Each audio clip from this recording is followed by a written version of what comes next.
Hello and welcome to Lorinda Landia. Today I would like to talk about the inner teenager and the most common inner teenager wound. The most common inner teenager wound is the capacity for you to be authentic or not. The inner teenager symbolizes a sense of individuation, the sense of being uniquely yourself. And I think there is an incredible amount of pressure to be like everyone else, to fit into the status quo, to not be different. I think in a lot of ways we see difference as a threat. If we break it down, this I think all comes back to fear, because fear is what we cannot predict. Fear is the unexpected. Fear is a reaction that we have when we don't know what is going to happen. And being different and being yourself is exactly that, is living in society and knowing that you're going to get that reaction from people. Being authentic is being okay in being disliked. Being authentic is being okay in not being generally accepted. And I think we have such a pressure to be like everyone else, not stand out, not be different. Because again, it comes back to that fear based mentality. Like if you are different, you are unexpected. So there is this pressure and push for you to not break the mold, for you to be like the status quo, for you to fit into the culture that you surround yourself with, because that is perceived as safe. However, a lot of times when we are something that we are not, it can really be an unhappy life and an exhausting life. Always having to pretend to be something that we are not, always having to act and think in ways how to act to fit in into a society, to fit into a box that is not really us. It leads us to an unfulfilling life and to a life where it is honestly exhausting. But I think it's also normal for us to have this pressure, feel this pressure to fit in. And I think it's also very normal to not be authentic, because there is really a lot of pressure to be like everyone else, to be the same. And being authentic takes a lot of inner courage. And more than inner courage, it takes a lot of self acceptance, because being authentic is really being okay in being disliked. Being authentic is going about the world understanding that people probably will not like you, people probably won't accept you, people are going to question you and misunderstand you. But at the end of the day, it is better for you to have a reaction for something that you are than to have a reaction for something that you are not. Because in one side of the coin, where we are not authentic, we might be accepted by society. Probably have like a lot of friends, a lot of dynamics, a lot of relationships.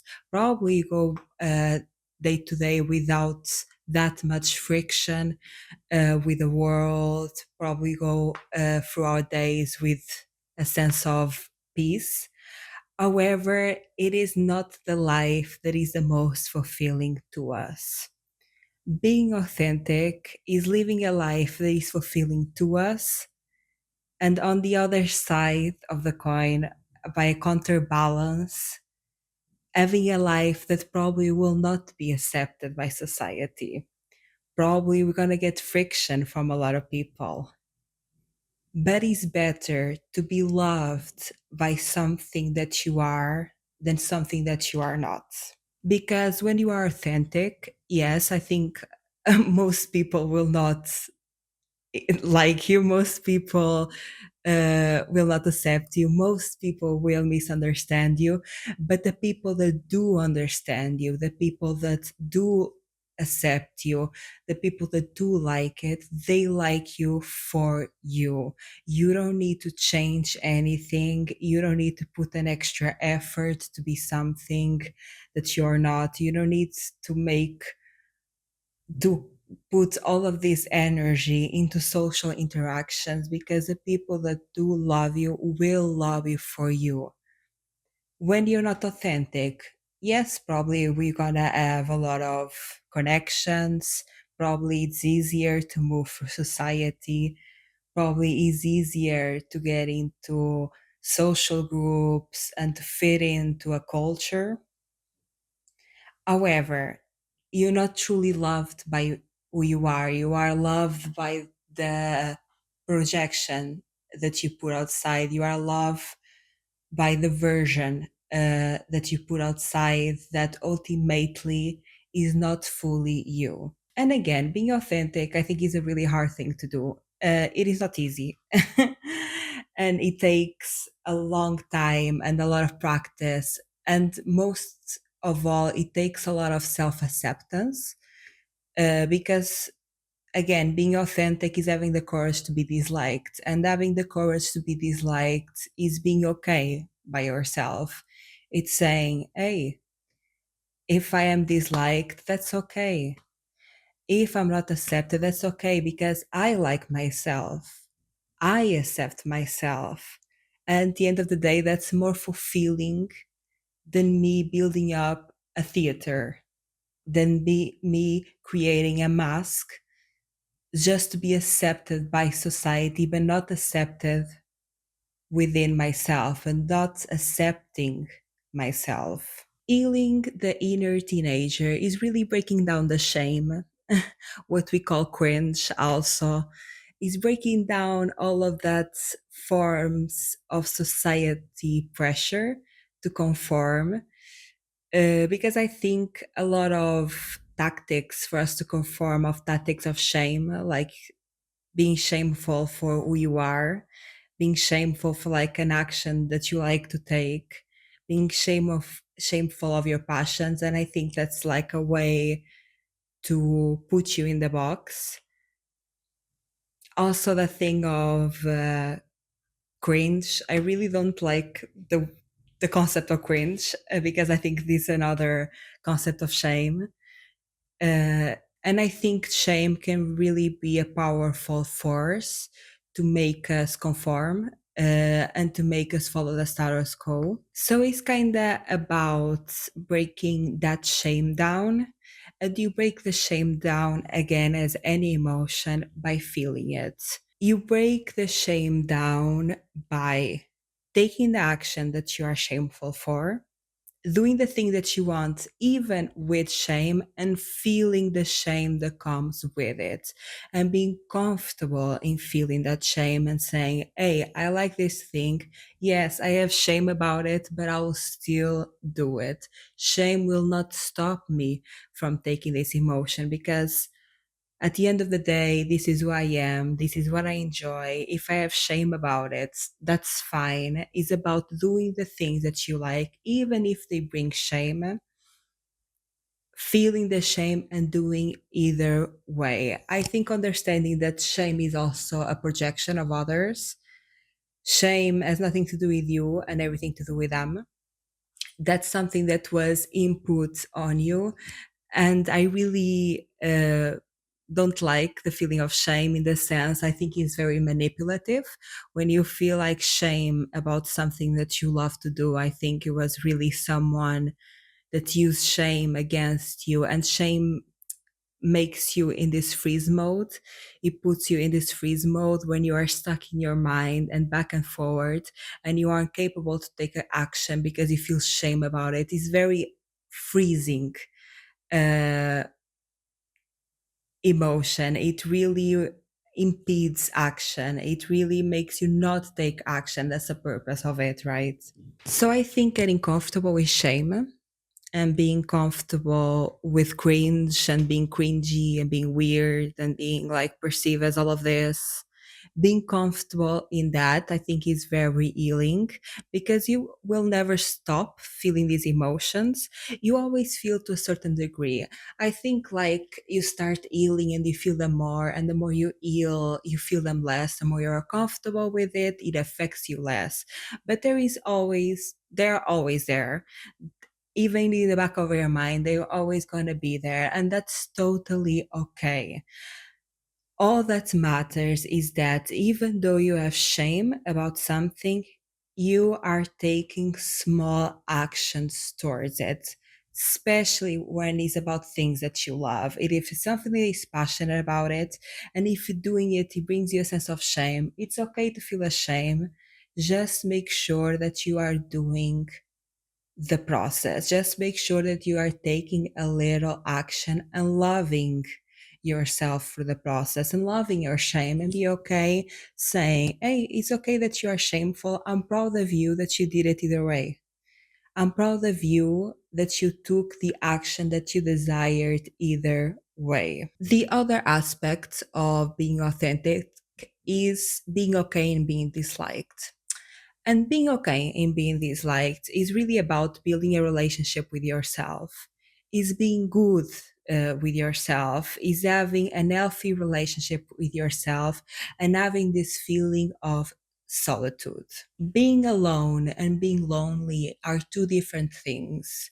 Being lonely is a lack of relationship with self.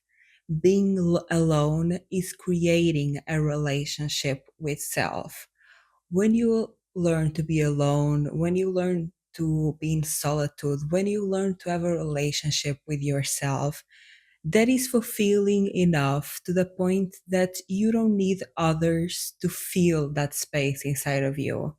Of course, it's healthy to have relationships. Of course, it's healthy to have connections. However, it's only healthy if the people that you are having these connections with fully accept you for who you are and not for something that you are not. Because I mean, if we go by the world not being authentic, and yes, we have like a bunch of connections, a bunch of relationships, but no one sees us for who we really are because we are not being ourselves. And again, totally normal. I think that's like super normal and super hard to break through. We can have this sense of alone in a crowded room, right? Yes, we have a bunch of people around us, but we are not really connecting with them on a deep level. Maybe we can connect on a surface level, but it still feels empty at the end of the day.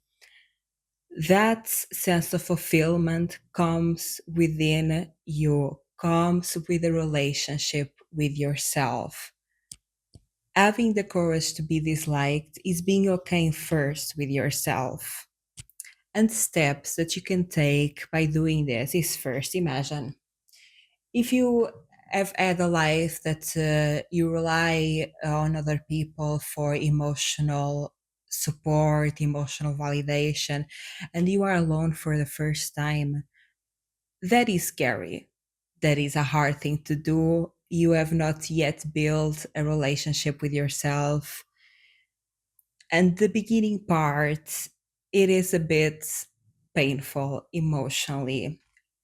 Also, why? If you do not create a relationship with self, basically, if you are not okay be alone and you cannot be alone, the first time that you are alone, first you are faced with all the things that you have been avoiding. First, you are faced with your darkest thoughts. First, you are faced like with your deepest traumas. Being alone basically is creating a relationship with yourself. It's like you have yourself and your best friend all inside of yourself. Is about feeling the emotions and supporting yourself at the same time. It's like literally having two people, two best friends inside of yourself, and having those two types and those two roles inside of you. The first time that you are alone without being used to be alone, because there are many people that's from childhood they're used to being alone and they created a relationship, but there are some other people that were never capable to be alone, and that's fine. The first time you do it is going to be very scary because you have not have yet relationship with yourself. You don't have yet the actions that you take towards yourself. You don't have yet the dynamics that you have with yourself that are fulfilling and healthy for you. The first time that you are alone, especially if you were on the past incapable of being alone, you are faced with your heaviest emotions, all the things that you've been avoiding. It is scary, it is painful, but it is scary and it's painful because you have not yet built a relationship with yourself, because you don't know how to treat yourself during those moments. This is a journey of really, learning and how to treat yourself. This is a journey of learning and how to be there for yourself, to take care of yourself. A good technique at the beginning, and I still use it until this day, is really to think about two people inside of you: the person that is suffering and the best friend, and taking those roles at the same time. Like, imagine your experience is emotional pain, like you are crying, you're seeing, yeah, like your deepest, darkest thoughts, you are feeling all of these emotions. And think about, how would I like for a best friend to react to me in in this moment? How would I like to be treated in these moments? And you do that for yourself. For example, you're having like these big, strong emotions. Maybe you just want to be validated.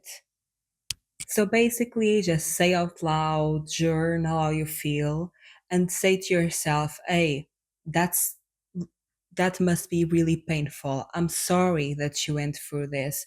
I'm sorry that you have experienced this. Maybe you need like a cup of tea. You make yourself a cup of tea. Maybe you need to rest. You get that rest for yourself. Basically, building this state of aloneness instead of loneliness is being there for yourself like a best friend would, is giving yourself the love that you want from people and that you expect and desire from people. After a while of learning how to treat yourself, a very good technique also that I do, that I really enjoy, is I look back in my past and I see the most important relationships in my life. Imagine family dynamics, my family, like romantic relationships, like big friends. And I think about, how did I want them to treat me, or if they did something good. That, like in my case, is rarely the case.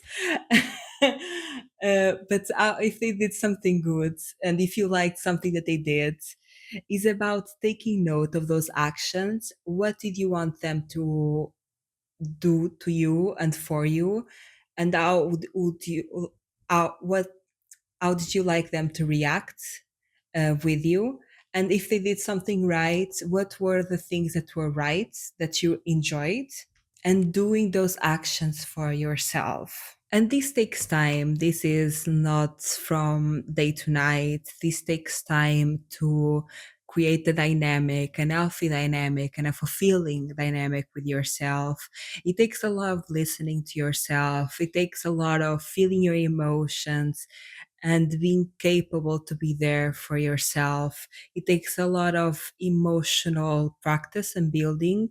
It takes time, practice. And the point of this is to build a relationship with yourself so you are okay with moving through the world, even if people don't accept you or even like you. It's okay to be quite hated.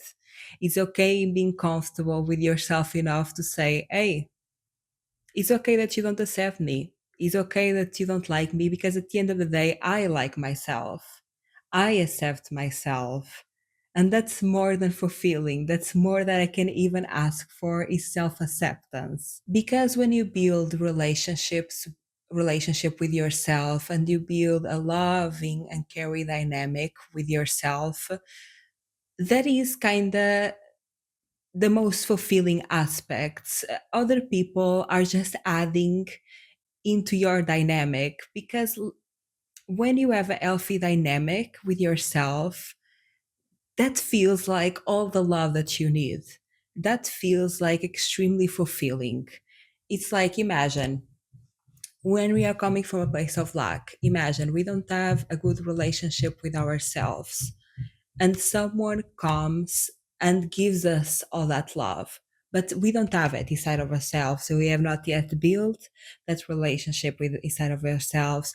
We have not yet created the practices and interactions for us to be self-fulfilled, and someone comes and actually like love us fully and give us unconditional love and is extremely healthy. When we don't have it inside of ourselves and someone comes and gives us to us, one, or we might not even notice that they are giving that love to us. We might not even like see it or notice that that people is giving us like all the love that we ever wanted, or we can even get triggered by it, and we can have all these trauma responses of fight, freeze, all of that. Because if we don't have it inside of ourselves, no one can pour onto us. We pour onto ourselves, and people can add extra to it. Self-fulfillment, fulfillment in general, acceptance, self-acceptance, love, self-love is not something that people give it to us. It's something that we create inside of ourselves. Because even if somebody came and gave that to us, we will not recognize it, or probably we're going to be triggered and have a trauma response and reject it. Because if we think about it, the most impactful relationships in our lives are not the healthy, loving relationships, it's the trauma relationships. The most impactful and the most remembered dynamics in our lives is the ones that were trauma based. When somebody is healthy for us, when somebody gives us the love, it doesn't create this like intense emotional reaction inside of us. It's actually quite underwhelming, and it feels safe, right? Because I'm safety, and this sense of like this strong emotional reaction is all about on safety. Because actually, what is safe, it's boring. What is safe is very underwhelming emotionally, and I think sometimes we might not understand that, especially when we are coming from like a place of so much hurt, and we are in our pain or our emotional pain, and we think, if somebody came and gave like all the love, we'll like feel so good. When somebody does that for us, it does feel good, yes, but it's not overwhelming. It's quite underwhelming, because healthy love, it's safe and it's quite boring. It's not like this incredible love story, this like over the moon experience, this like super impactful emotion. Healthy love is steady, consistent, safe, and emotionally underwhelming. That sense of positive emotional fulfillment, it comes within us, we create within us, and then people can add on to it, can put extra on it. It's not something that we go seek out on the outside of us. It's not something that we look in people. It's something that we create within us. And being okay with being disliked is being okay with yourself, is being okay in you liking yourself. Because when you like yourself, when you accept yourself, when you enjoy your time alone, when you have all these practices, interactions that are self-fulfilled, you don't need people to like you, because you already are emotionally fulfilled. Of course, it's great when people do, and it's even better if they love you for who you are and if they can add extra to it. But at the end of the day, the most important relationship that you want to have is the one with yourself. That is going to be the most loving, the most emotionally fulfilling, the most emotionally ecstatic is the relationship that you have with yourself. That big love story, that big, like, good emotions, like ecstasy type of emotions, don't exist outside of you. They exist inside of you. So, healing the teenager wound is having the courage to be authentic. And you build courage in being authentic by enjoying your own company, by accepting yourself, by loving yourself, by nurturing yourself, by taking care of your emotions, by feeling your emotions, and being there as a supportive, nurturing, caring friend for yourself is about creating this self-fulfilled dynamic with yourself, so then you can walk in the world being okay in being disliked, because your emotions are not tied to the perception of others. Your emotions are not tied to the connection that you have with others, because you are self fulfilled. You are creating this dynamic of self fulfillment and emotional independence. Of course, it's great when you have relationships and connections that they accept you for who you are. But I think that only exists when you have the courage to be disliked. I think that exists when you learn to accept yourself first and walk in the world with that assurance, with that self acceptance, with being okay if people are going to mock you, laugh at you, don't like you, misunderstand you, even hating you. Being okay with that, because at the end of the day, you love yourself for who you are. And that's more than fulfilling enough. That is all the emotions that you can ask for. That is all the love that you can ask for, is the love that you have for yourself. And I think that really comes with a lot of time and practice on building a relationship with yourself, in building healthy, nurturing, caring interactions with yourself, and accepting yourself in all stages, through the shame, through the pain, through the guilt, through all those strong emotions, accepting those emotions, being okay with feeling them, being there for yourself while you feel them. And when you have that, the opinion of others doesn't have that much of an emotional reaction to you. Of course, there is always going to be a certain emotional reaction, like it's always not like it's not it doesn't start to feel good to be disliked. Like you always gonna have a certain emotional reaction to being disliked, to being misunderstood, and being rejected by others. There is always an emotional reaction to it, but I think at some point that emotional reaction is very little. It doesn't affect you that much, because you're not dependent on their approval, because you're not dependent on their acceptance, because you're not dependent on their love, because you're giving that to yourself. Let me know down in the comments, what is your experience to being authentic? Like, do you feel that you are authentic in the person that you are, especially interacting with the world? I actually feel like my social media and Lorindalandia is the most authentic that I ever been. I don't have the courage that much to be that authentic in the world. Okay, I still am authentic, but maybe I don't speak as much in the outside world. Maybe I don't give my opinion as much.